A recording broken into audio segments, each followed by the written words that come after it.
আমাদের অনন্য স্টোরি সকল প্রকার পার্ট গল্প দেখতে আমাদের চ্যানেলটি সাবস্ক্রাইব করে পাশে থাকা বেল আইকনটিতে ক্লিক করে অল নোটিফিকেশন অন করে দিন। পুড়েছে মন, পুড়েছে মন, যা ছিল আমার সবই তোর হাতে।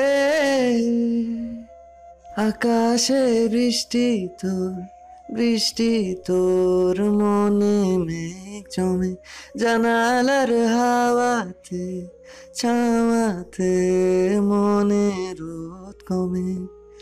দিন শুরু তোর কথায়, তুই ছাড়া নামে না রাত চাঁদ থেকে। চল হারাই সব ছেড়ে,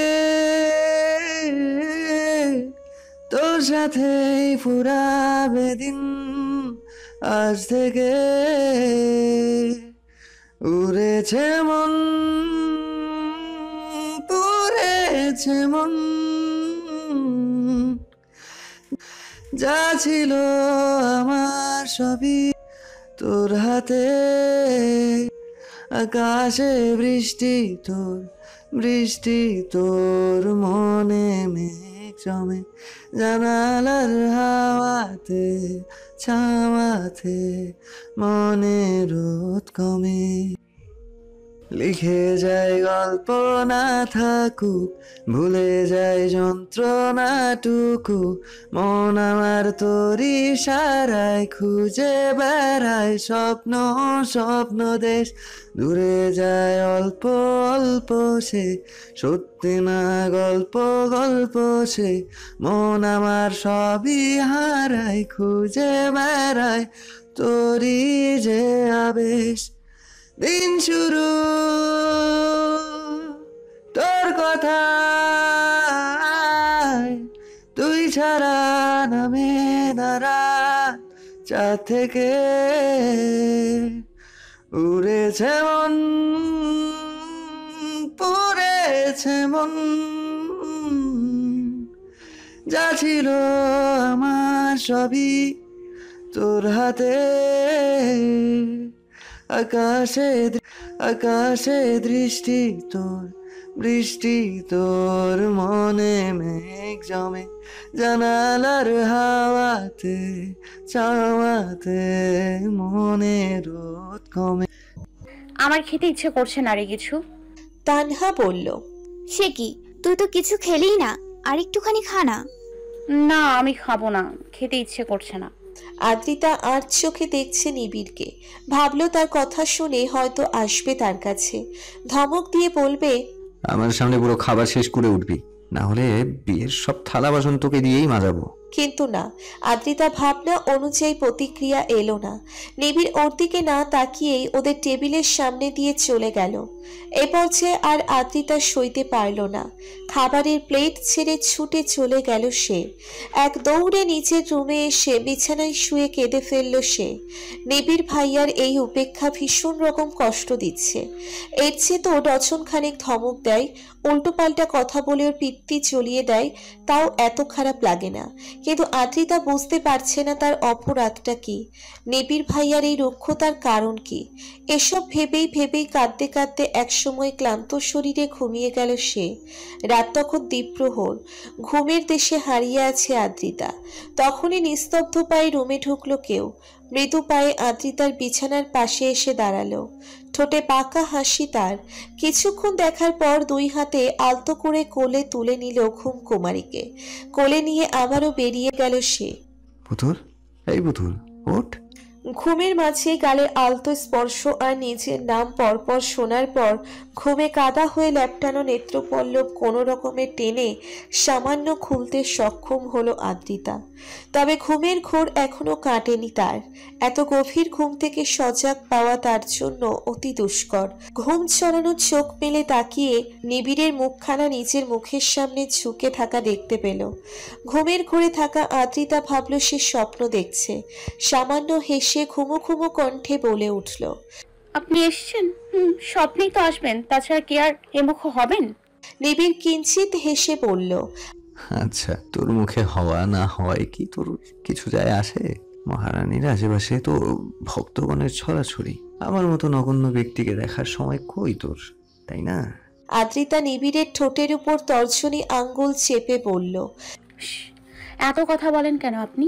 এটা আমার স্বপ্ন, আমার স্বপ্নে শুধু আমার বলার অধিকার আছে। আপনি চুপচাপ ভদ্র ছেলেটি হয়ে বসে বসে শুধু শুনবেন, না হলে পিট্টি দেবো আমি। নিবিড় এক ভ্রু উঁচিয়ে বলল, আচ্ছা তাই নাকি? দাঁড়া দেখাচ্ছি এক্ষুনি কে কাকে পিট্টি দেয়। নিবিড় হাতের মুঠোয় পানি নিয়ে আদ্রিতার মুখের উপর ছিটা মারল। সাথে সাথে ঘুম পুরোপুরি উড়ে গেল আদ্রিতার। ধরপড়িয়ে উঠল সে। সম্মুখে নিবিড়কে দেখে হকচকিয়ে যায়। আশেপাশে তাকিয়ে আরো বড় রকমের ঝটকা খায় সে। তার তো ভালোভাবে মনে আছে সে ঘুমানোর সময় নিজের বিছানাতেই ছিল। তাহলে এই নৌকায় কিভাবে এলো ও? নাকি স্বপ্ন দেখছে সে? আদ্রিতা দু চোখের আঙ্গুল দিয়ে ভালোভাবে ডলে নিয়ে আবারও চোখ মেলে তাকালো। না, এখনো নিজেকে নৌকাতেই দেখছে। আর আশেপাশে পানির থই থই জলরাশি। অবাক বিস্মিত চোখে নিবিড়ের দিকে তাকিয়ে বলল, আমি এখানে কিভাবে এলাম? আর আপনি বা কি করছেন এখানে? নিবিড় চোয়াল চিবিয়ে বলল, লুকোচুরি খেলতে এসেছি। এই যে আমি গিয়ে এই পানির ভেতর লুকাবো আর তুই আমাকে খুঁজে বের করবি। কি পারবি না? আদ্রিতা বোকার মতো তাকিয়ে বলে উঠল। কিন্তু আমি তো সাঁতার জানি না, তাহলে কিভাবে খেলবো? আদ্রিতার উত্তরে নিবিড়ের চোয়াল যেন আরো শক্ত হয়ে এলো। সে দাঁত কিরমির করে বলল, তুই কি আসলে এমন টপ লেভেলের বলদি, নাকি আমার জন্যই তোর সব বলদিগিরি বাধ্য রেখেছিস? আবার সামনেই তোর এই প্রতিভার প্রদর্শন করতে নেমে পড়েছিস। ভালো একটা মুডের কচু খাঁটি করতে খুব এক্সপার্ট তুই। এখন চুপচাপ বসে থাকি এখানে, একটা কথাও বলবি না, না হলে পানিতে ছুঁড়ে মারবো। আদ্রিতা মুখ নারাজ করে বসে রইল। রাগ তো হচ্ছে প্রচুর, কিন্তু পানিতে ডুবে মরার শখ নেই আপাতত। এই দৈত্য দানবের মতিগতির ভরসা নেই। রাতের অন্ধকারে পানিতে চুবিয়ে মেরে রেখে গেলে কে বাঁচাবে তাকে? সকালে তার মরা লাশটা ভেসে বেড়াবে পানিতে। কি ভয়ানক ব্যাপার স্যাপার। না না, তার চেয়ে চুপ থাকাই শ্রেয়। এমনিতেও ওনার সাথে কথা বলার ইচ্ছে নেই আদ্রিতার। তখন তো একবার ফিরেও তাকাচ্ছিল না, যেন তার নজর থেকে আদ্রিতা নামক তুচ্ছ প্রাণীটিকে ইরেজার ঘষে মুছে দিয়েছে। তো এখন এখানে আসার মানে কি? আর আমাকেই বা কেন এনেছে? বদ লোকের মগজে কি চলছে? যা খুশি চলুক, আমার তাতে কি? আমি তো আর কথাই বলবো না। আদ্রিতা অভিমান করে নৌকার মাঝখানে অন্যদিকে ঘুরে বসে রইল। একটু পরেই নৌকা ধীরে ধীরে অগ্রসর হতে লাগলো। আদ্রিতা আর চোখে তাকিয়ে দেখল নিবিড় নিজেই বৈঠা হাতে নৌকা চালাচ্ছে। বিস্ময় আবারও চমকিয়ে দিল তাকে। নিবিড় ভাইয়া নৌকা চালাচ্ছে, উনি এটাও পারে? কিন্তু যাচ্ছে কোথায় আমাকে নিয়ে? আদ্রিতার খুব জানতে ইচ্ছে তার মনে জাগ্রত প্রশ্নের উত্তর। তবে অভিমানের সামনে সেই ইচ্ছে দমে গেল আদ্রিতার। কথা না বলার পণ কায়েম রাখবে সে। নৌকো ধীরে ধীরে বিলের মাঝের দিকে যাচ্ছে। যত এগুচ্ছে তত চারিদিকে শাপলা ফুলের শুভ্র সৌন্দর্য দৃশ্যমান হচ্ছে। তা দেখে আদ্রিতার বিস্ময় বাড়ছে। হঠাৎ তার মনে পড়ল, এটা তো চৌহানের দেখানো সেই ছবিটার মতোই জায়গা। তাহলে কি এটাই সেই বিল? আজকে রাতে তো চৌহানের সাথে সবাই মিলে আসার কথা ছিল এখানে, কিন্তু তখন মন খারাপ হওয়ায় সেই প্ল্যানের কথা ভুলেই গিয়েছিল আদ্রিতা। তারপর তো কাঁদতে কাঁদতে কখন ঘুমিয়ে গেছে মনেই নেই। তাহলে কি নিবিড় ভাইয়া আমাকে ঘুমের মাঝে আমাকে এখানে নিয়ে এসছে? কিন্তু কেন? মনের মাঝে প্রশ্নের পাহাড় জমছে। কাকে শুধাবে সে? আপাতত সেসব ভাবার আর সময় নেই। এখন তো এই মোহনীয় প্রকৃতির অসীম সৌন্দর্যে নিজেকে হারাচ্ছে আদ্রিতা। চারিদিকে যেন অপরূপ মন কাড়া চিত্র। পানির উপর দিয়ে শাপলা ফুলের সমারোহ যেন মনকে দারুণ পুলকে দুলিয়ে দিচ্ছে। আকাশের রূপালী চাঁদের আলো, যে আলোয় পরিবেশ আরো স্নিগ্ধময় ভরিয়ে দিচ্ছে।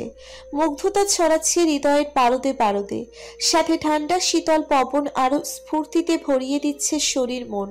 মনের বিষণ্ণতা ছাপিয়ে সেখানেই ছেয়ে যাচ্ছে এক রাস প্রশান্তি। ভালো লাগাটা চারিদিকে থেকে জাপটে চড়িয়ে ধরছে যেন। মনের বিষণ্ণতা ছাপিয়ে সেথায় ছেয়ে যাচ্ছে একরাশ প্রশান্তি। ভালো লাগারা চারিদিক থেকে চাপটে ধরছে যেন। চোরা চোখে তাকিয়ে মাঝি হওয়া নিবিড়কে দেখল আদ্রিতা। নিজের মতো বৈঠা নিয়ে পানিতে চলাৎ চলাৎ ধ্বনি তুলে নৌকো চালাচ্ছে। চাঁদের রূপালী আলোয় এই মানবটিকেও যেন আরো মোহময় দেখাচ্ছে। বিয়েতে পরা পোশাকেই আছেন জনাব এখনো। এত হ্যান্ডসাম, স্টাইলিশ আর সফিস্টিকেটেড মাঝি জাতি কখনো দেখেছে কিনা সন্দেহ।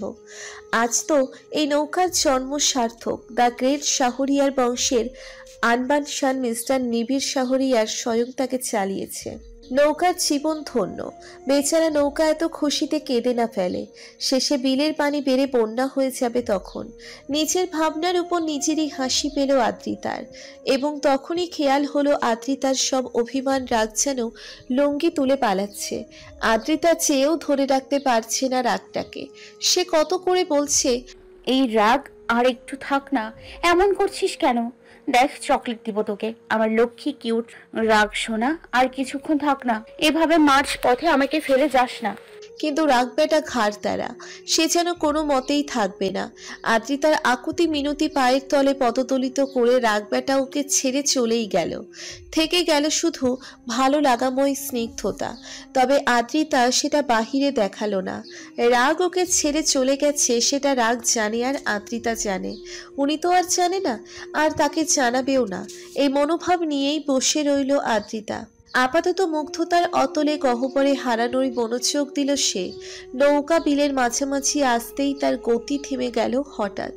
আদ্রিতা প্রকৃতির অপরূপ মহিমায় আবেশিত ছিল। চারপাশের শাপলা ফুলের মাঝখানে ওদের নৌকা এখন অবস্থান করছে। এমন অভূতপূর্ব হৃদয় চূড়ানো সৌন্দর্যে ডুবে থাকা আদ্রিতার খেয়াল নেই নৌকা কখন থেমে গেছে। সে তো এখন অন্যই এক রাজ্যে হারিয়ে গিয়েছে, যেখানে কেবলই মোহনতা মোহনতা। যে মোহনীয়তার আবেশ থেকে ফিরতে চায় না আদ্রিতা। এখানে আজীবন বাস করলেও মন্দ হবে না। তবে ফিরতে হলো আদ্রিতাকে। যখন বৈঠা রেখে নিবিড় উঠে তার দিকে হেঁটে আসতে লাগলো, সেই শব্দ পেয়ে ঘাড় ঘুরিয়ে তাকালো সে। আদ্রিতার চোখে মুখে তখনও আবেশের শীতলতা লেগে আছে। যে আবেশ ফুরিয়ে যাওয়ার আগেই নিবিড় উঠে এসে আদ্রিতার সম্মুখে এসে বসল। অপলক মায়াময় দৃষ্টি স্থির করলো আদ্রিতার পানে। নজরের প্রতিটি স্তরে স্তরে সীমাহীন মায়ার উত্তাল তরঙ্গ উপচে পড়ছে। এই চাহনি আদ্রিতার জন্য হৃদকম্পন সৃষ্টিকারী ঝড়। খুব একটা দেখা যায় না এই চাহনি, তবে যখনই দেখা দেয় আদ্রিতার অন্তর্দেশ ঝংকারিত করে দেয়। দ্রবীভূত হয়ে যায় তার দেহ মন, বোধশক্তি সব বিলীন হয়ে যায় যেন তখন। শুধু থমকিত আখি যুগল অবশিষ্ট থেকে যায়। সেই আখি যুগলে কেবলই অসীম মোহঘর। প্রমত্ত নয়নে তাকিয়ে রইল আদ্রিতা নিবিড়ের পানে। দুজনের নজর দুজনাই নিমজ্জিত। নয়ন থেকে নয়নে চলছে অব্যক্ত অনুভূতির আদান প্রদান। নিবিড়ের চোখে মাদকতা। সেই চাহনি স্থির রেখে আদ্রিতার গালে নিচের হাতটি রাখলো পরম আদরে। কানের নিচে 4 আঙ্গুল রেখে বৃদ্ধাঙ্গুল আদ্রিতার কোমল গালে বুলিয়ে দিয়ে মোহাচ্ছন্ন সুরে বলল, তুই ওই আকাশের চাঁদ নস, যাকে দূর থেকে দেখেও হাজার জন মন জোড়াবে।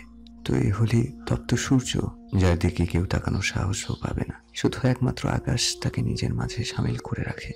আদ্রিতা নিবিড়ের কথার মর্ম কতটুকু বুঝলো তা জানে না, তবে হঠাৎ যেন তার মাঝে আবেগের এক বাঁধ ভাঙা সমুদ্র উপচে পড়ছে। সেই আবেগের প্রতিচ্ছবি তার চোখের নজরে ভেসে উঠছে। হঠাৎ যেন তার কেমন কান্না পাচ্ছে। টলমল চোখে এক ধ্যানে তাকিয়ে আছে সে নিবিড়ের পানে। নিবিড় আরো বলল, তোর সব আবদার, সব চাহিদা, সব আকাঙ্ক্ষা পূরণের জন্য শুধু একজনই বরাদ্দ করা আছে। তাছাড়া আর কারোর সেই স্পর্ধা নেই। তোকে পাওয়া তো দূরের কথা, সেই আশাটাও কারোর মনকে পুলকিত করার অধিকার নেই। তোকে নিয়ে কারোর মনে কোনো বাসনা থাকাও অসামান্য অপরাধ। যে অপরাধের শাস্তি ভয়াবহ, যে ভয়াবহতার চিত্র ভাবনাতেও আনা দুষ্কর। আমার শীতল সমুদ্রকে উত্তাপ করিস না, না হলে এমন ঝড় আসবে তাতে শুধু ধ্বংসলীলা ছাড়া আর কিছুই পাবি না। এই পর্যায়ে আদ্রিতার চোখের টলমল নোনা জলে গাল বেয়ে গড়িয়ে পড়ল। তুমুল অনুভূতির বহিঃপ্রকাশ স্বরূপতা অশ্রু হয়ে ঝরে পড়ল যেন। সেই অনুভূতির ঝড়কে আরো প্রলয়ঙ্কর রূপ দিল নিবিড় যখন মুখ নামিয়ে আদ্রিতার অশ্রু ভেজা চোখের নেত্র পল্লবে নিজের অধর গভীরভাবে ছোঁয়ালো নিবিড়। আদ্রিতার অশ্রু ভেজা চোখের উপর অধর ছুঁয়ে কিছু সময় সেভাবেই চেপে রাখল নিবিড়। তারপর একইভাবে আর এক চোখেও অধর ছুঁয়ে রাখল। আদ্রিতার অভ্যন্তরীণ ঝড় এবার প্রবল আকার ধারণ করল, যে স্রোতে আদ্রিতার সর্বস্ব যেন ভাসিয়ে নিয়ে যাচ্ছে। অনুভূতির প্রবল তোড়ে পারছে না সে নিজেকে টিকিয়ে রাখতে। অতল গহ্বরের তলদেশে তলিয়ে যাচ্ছে সে। নিঃশ্বাসও তার সমর্থন করছে না। হৃদস্পন্দনের তুমুল আলোড়ন আদ্রিতাকে অবশ করে দিচ্ছে। আবেগের এমন তীব্রতায় নইয়ে গেল আদ্রিতা, যার প্রভাব স্বরূপ হঠাৎ ফুঁপিয়ে উঠল আদ্রিতা। নিবিড় কতক্ষণ তীক্ষ্ণ দৃষ্টিতে তাকিয়ে দেখল আদ্রিতাকে, যেন অনেক বিনোদনীয় কিছু দেখছে সে। অতঃপর ধমকের সুরে বলে উঠল, এমন ভয় খাচ্ছিস কেন? যেন তোকে এই মাত্র আমি প্রেগনেন্ট করে দিয়েছি। তুই তো বহুত সাংঘাতিক মহিলা দেখছি। এই মাঝরাতে কেঁদে কেটে আমার বদনাম করার ধান্দায় আছিস। আমার মতো ভদ্র সদ্র ছেলেটার সাদা গায়ে কাদা লাগাতে যাচ্ছিস। এমন রিনা খান টাইপ চিন্তাধারা পোষণ করতে শিখে গেছিস। ছি ছি ছি ছি, বড় মা বড় বাবা জানলে কি ভাববে? তাদের আদরের মেয়ের এমন অবনতি দেখে তারা নির্ঘাত নির্বাসন চলে যাবে। আদ্রিতার কান্না আর সেকেন্ডও টিকল না। পালিয়ে যাওয়া রাগটা আবার অলিম্পিকের দৌড়ে গোল্ড মেডেলিস্টের মতো ছুটে আদ্রিতার কাছে ফিরে এলো। এবারে আরো তীব্র মাত্রা নিয়ে ফিরল রাগটা। রাগী সত্তাটা খুব করে চাইল এই দৈত্য দানবটাকে উঠিয়ে পানিতে ছুঁড়ে মারতে। একটা লোক কতটা অসভ্য হতে পারে তার ব্যাকরণ জানতে চাইলে এই লোকটাকে দেখা উচিত। মানে মুহূর্তেই এত রং কেউ কিভাবে বদলায়? গিরগিটিও এত জলদি রং বদলায় না যত জলদি এই অসহ্যকর লোকটা বদলায়। রাগে শরীর পুড়ে যাচ্ছে আদ্রিতার। রাগে আর কোনো কথাই বলতে ইচ্ছে হলো না আদ্রিতার। কিছু বললেও এই লোক সেটা নিয়ে উল্টো আরো অসভ্য কথা শোনাবে। তাই আদ্রিতা নিবিড়ের কাছ থেকে সরে গিয়ে নৌকার আর এক মাথায় গিয়ে অভিমান করে উল্টে ঘুরে বসে রইল। কথা না বলার পণ আবারও জারি রাখল সে। নিবিড় সেপানে তাকিয়ে নিজ মনে কিঞ্চিত হাসল। কিছু সময় অতিবাহিত হওয়ার পরও নিবিড়ের কোনো কথা পেল না আদ্রিতা। এতে যেন তার অভিমানের পাল্লা আরো ভারী হলো। স্থগিত কান্নাটা পুনরায় চালু হতে চাইল। তখনই হঠাৎ পেছন থেকে নিবিড় বলে উঠল, শুনেছি রাতে নাকি এই বিলের পানি থেকে জলের পেতনিটা উঠে আসে, উঠে এসে নৌকার মেয়েদের টেনে নিয়ে যায় নিজের পেতনি রাজ্যে। যাক, ভালোই হবে। অ্যাট লাস্ট তুই তোর আসল জনগোষ্ঠীর সাথে তো দেখা করতে পারবি। তুই নিশ্চয়ই অনেক খুশি হবি, তাই না? ভীতু আদ্রিতার কলিজায় আতঙ্ক সৃষ্টি করার জন্য এতটুকুই যথেষ্ট ছিল। লোকটাই যে ইচ্ছে করে আদ্রিতাকে ভয় দেখানোর জন্য এমন ভুতুড়ে কাহিনী শোনালো তা ভালোই বুঝতে পারছে আদ্রিতা। তবুও ভয় নামক জলদস্যুটা ঠিকই আদ্রিতার সব সাহসের হত্যা করে দিল। পানির দিকে তাকাতেও এখন ভয় করছে তার। মনে হচ্ছে এই বুঝি লম্বা একটা হাত এসে ওকে টেনে নিয়ে চলে যাবে। ভয়ে কলিজা কিডনিতে ঢুকে যাওয়ার অবস্থা। ভয়ের চোরে আদ্রিতা নিজের রাগ অভিমান বজায় রাখতে পারল না। ভয়ের হাতে পরাজিত হয়ে আদ্রিতা ধীরে ধীরে পেছাতে লাগলো। পেছাতে পেছাতে এক সময় উপলব্ধি করলো সে নিবিড়ের কাছে এসে পড়েছে। কাঁধে নিবিড়ের নিঃশ্বাসের ছোঁয়া পাচ্ছে। আবারও জমে গেল সে। মৃদু কম্পন সৃষ্টি হলো স্নায়ুকোষে। দুই হাত মুঠো করে বসে ধীরে ধীরে ঘাড় ঘুরিয়ে পাশে তাকাতেই নিবিড়ের নাকের সাথে নাক লেগে গেল আদ্রিতার। যেন কত শত কালের পিয়াসী সে। আদ্রিতার হৃদকুহে পীড়ন হলো খুব। এই পীড়া সইতে না পেরে চোখ বুজে ভারী নিঃশ্বাস ফেলতে লাগলো সে। কিছুক্ষণ পর হঠাৎ কানের কাছে ঠান্ডা পানির ফোঁটার স্পর্শ পেয়ে চকিত নজরে চোখ মেলে তাকালো আদ্রিতা। নিবিড় পানিতে হাত দিয়ে একটা শাপলা ফুলের কলি তুলে এনে আদ্রিতার কানে পরিয়ে দিল। কানের পিঠে ফুলের কলি গুছিয়ে দিয়ে গালে হাত রেখে মায়াবী সুরে পড়ল, মেয়ে তুই প্রাণঘাতী বিষাক্ত বিষ, তোর দাবদাহে লৌহ মানব পুরে শেষ। আদ্রিতার কাছে এখন নিবিড় হচ্ছে পৃথিবীর সবচেয়ে ষড়যন্ত্রকারী ব্যক্তি, যে আদ্রিতাকে মুহূর্তে জ্বালায় আবার মুহূর্তেই হিমশীতল করে জমিয়ে দেয়। আদ্রিতাকে এ কেমন খেলা খেলে সে? আদ্রিতা যে এই খেলায় বরাবরই নিজেকে পরাজিত পায়, পীড়া দেয় তাকে এই যাতনা, অনুভূতিগুলোকে ছন্দ ছাড়া অগোছালো করে দেয়। তখন আদ্রিতা নিজেকে গভীর অরণ্যে হারাতে বসে। নিবিড় আদ্রিতার কপালে পরম ভালোবাসার অধর ছুঁয়ে চুমু খেয়ে কপালে কপাল ঠেকিয়ে বলল, এই কলির মতোই পবিত্র তুই, উন্মাদ ভ্রমরার নিজস্ব যতনে গড়া অরণ্যে একমাত্র কলি তুই, শুধুমাত্র তার ছোঁয়াতেই হবি কলি থেকে ফুল তুই। আদ্রিতার কি হলো কে জানে, হঠাৎ যেন অন্য এক জগতে হারিয়ে গেল সে। দ্রবীভূত হয়ে ধীরে ধীরে মাথা নামিয়ে নিবিড়ের বুকে মাথা ঠেকালো আদ্রিতা। সেই পরিচিত সুভাষে নিঃশ্বাসে মুগ্ধতা ছড়ালো। কান পেতে শুনতে পেল নিবিড়ের হৃদস্পন্দনের সুরধ্বনি, যেটা মুহূর্তেই যেন খুব বেশি দ্রুত বেগে বাজছে, যেন চামড়ার আবরণ ভেদ করে বেরিয়ে আসবে বুঝি এক্ষুনি। বেশি দ্রুত বেগে বাজছে, যেন চামড়ার আবরণ ভেদ করে বেরিয়ে আসবে বুঝি এখনই। আদ্রিতা মাথাটা আরেকটু মিশিয়ে নিল নিবিড়ের হৃদস্পন্দনের কাছাকাছি। হঠাৎ অনুভব করলো নিবিড়ও আলতো হাতে আদ্রিতাকে নিজের সাথে মিশিয়ে নিয়েছে। ধীরে ধীরে আদ্রিতাকে বুকে নিয়েই নৌকার উপর আস্তে করে শুয়ে পড়ল নিবিড়। আদ্রিতাও নিবিড়ের উষ্ণতা পেয়ে চুপটি মেরে মিনি বিড়ালের মতো বুকে পড়ে রইল। এখন এই মুহূর্তে শুধুই প্রশান্তি যেন মন জুড়ে। কোনো বাক্যের এখন প্রয়োজন মনে হচ্ছে না। তবে মৌনতা ভেঙে হঠাৎ নিবিড় বলে উঠল, শোন, এই জোহান টোহান থেকে দূরে থাকবি, একবারই বললাম। দ্বিতীয়বার বলার প্রয়োজন আসলে আমার মুখ নয়, অন্য অঙ্গ কথা বলবে, যা কারোর জন্য শুভ হবে না। আশা করি বুঝতে পারছিস। নিবিড়ের কথায় আদ্রিতার ভ্রু কুঁচকে আসলো। হঠাৎ যেন সে সবকিছু ধীরে ধীরে ক্লিয়ার করতে পারলো।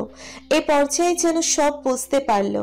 নিবিড়ের উপেক্ষা থেকে শুরু করে হঠাৎ এখানে আসা সবটাই যেন পানির মতো পরিষ্কার হতে লাগলো। জোহানের আচার আচরণ কথাবার্তায় আদ্রিতা একটুখানি আঁচ করতে পারছিল জোহানের মনে। তাকে নিয়ে আকাঙ্ক্ষা আছে হয়তো, তবে নিবিড় ভাইয়ের কথায় সে এবার পুরোপুরি শিওর হয়ে গেল যে জোহান তাকে নিয়ে অন্য রুমে ফিলিংস রাখে। এমনটা জানলে সে আগে থেকেই দূরত্ব বজায় রাখত। আর না জনাব, এত রুষ্ট হতো আমার উপর। কিন্তু আপাতত ওসব তিক্ত কথা ভাবতে চাই না আদ্রিত। এই মুহূর্তটাকে নষ্ট হতে দিবে না। আদ্রিতা কি মনে করে হঠাৎ বলে উঠল, একটা গান গাবেন প্লিজ? ফট করে কথাটা বলেই চোখ মুখ বুজে নিজেকে রাম ধমক খাওয়ার জন্য আগে থেকেই প্রস্তুত করে নিল। মনে মনে দোয়া চাইল, আর্চা করুক এখন আবার পানিতে ছুঁড়ে না মারে।